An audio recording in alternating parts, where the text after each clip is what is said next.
Salim qaqam. Salam, nətərsən yaraşır, sətini görək. Sağ ol Dağlar oğlu.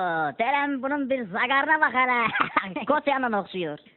Nə zaqar, nə koti. Keçən dəfə kürdəmizdəydim. Xeyircə çağırmışdılar.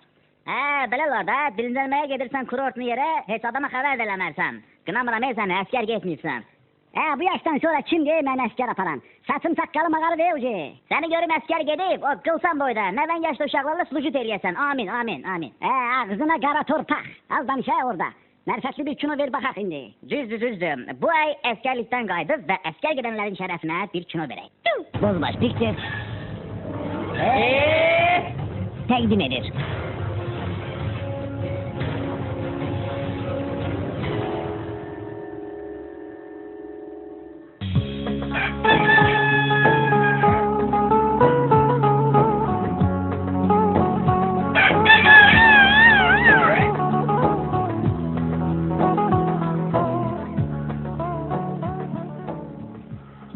Ay mama.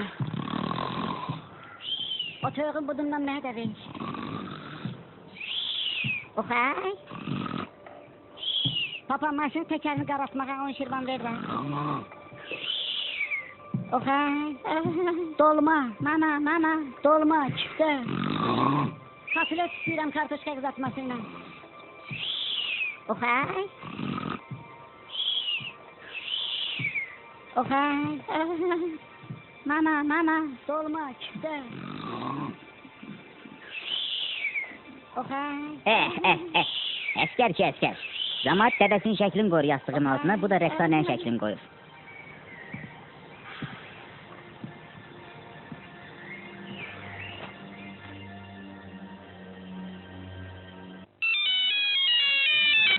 Hərbi iskan növbətçisinin prodüsörü Başgizir Seydov.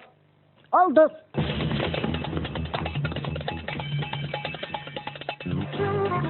Hayacan! Bölüş, kalk!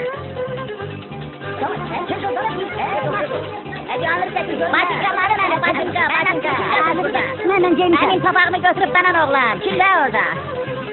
Felaket! Ne oldu bu? İki teker kaldık be. Ben tankımı tekerden niye karaltıyım size? Tankı verdiler. Gel gözle. Bunun zaten hiç korku yoktu.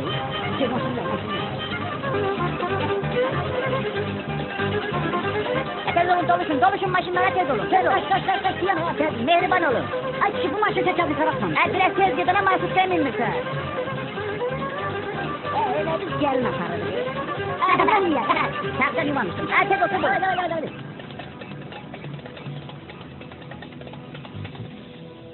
Tez olun lan, hep biraz jivoy olun. Podyumda gezmirsiniz, hep muharebeye girsiniz.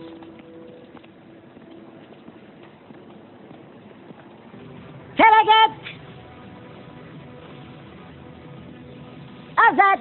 Cenab askerler, bugünden itibaren sizin yeni komandiriniz Başleytenant Abbasov olacak. Tanış olun. Özü Terser rayonundandır. Askerlerle ancak nizamname çerçevesinde davranır. Arada özünü bomba oğlan hissedir. Gördüğünüz gibi bığları da var. Tak işte o, kişi de bu bığları da var.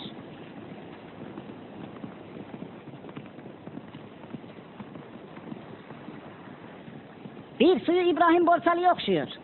Biraz da Eflatun Kubadova. Mənə diqqətlə qulaq as. Nadirlə Elaris hal-hazırda Nabranda dincəlirlər. Tapşırıq onları tutmaq. Bereket! Azat! Mən sizə inanıram canab əsgərlər. Ümid edirəm ki, Nadirlə Elaris layiqli cəzalarını alacaqlar. Aydındır? Evet ki var! Cəhənnəm ol. Oldu. Deməli belə, Azərbaycan show biznesinin inciləri Nadir və Elaris indi Navranda gizli bir yerdə dincəlirlər. Məqsəd, düşməni tapıb məhv eləmək və baş verənləri telefona çəkmək. Sual var? Sual yoxdur. Sağa dön. Versalyota qaçaraq marş. Good evening, ladies and gentlemen. We'd like Uşaqlar, bu baş leytenant biraz borcudur ha. Mən də baş leytenant olsaydım elə olardım da. Deyirəm belki dayday dərk gedənlərdən deyil. Mənim yerlimdir, tərtərlidir. Bu Abbasovun başına oynasak o da bir şey. Göstərərik bomba oğlan kimdir burada. Gəlir. Heç nə ilə Cərat baş leytenant. Şovumuz başlayır. Bu nə? Slujbanın yeri var. Maraqlıdır görəsən adı nə olacaq bunun? Gələn həftə baxarıq da, səvirli olay. Yaxşı biz gedək. Diskoteka gedək yoxsa dənizə? Gəlin biz məsələ dənizə gedək yuyunaq ki, diskotekaya gedəndə bizdən tərisi gəlməsin. Düzdür. Yaxşı. Necə deyərlər? To be Antonio.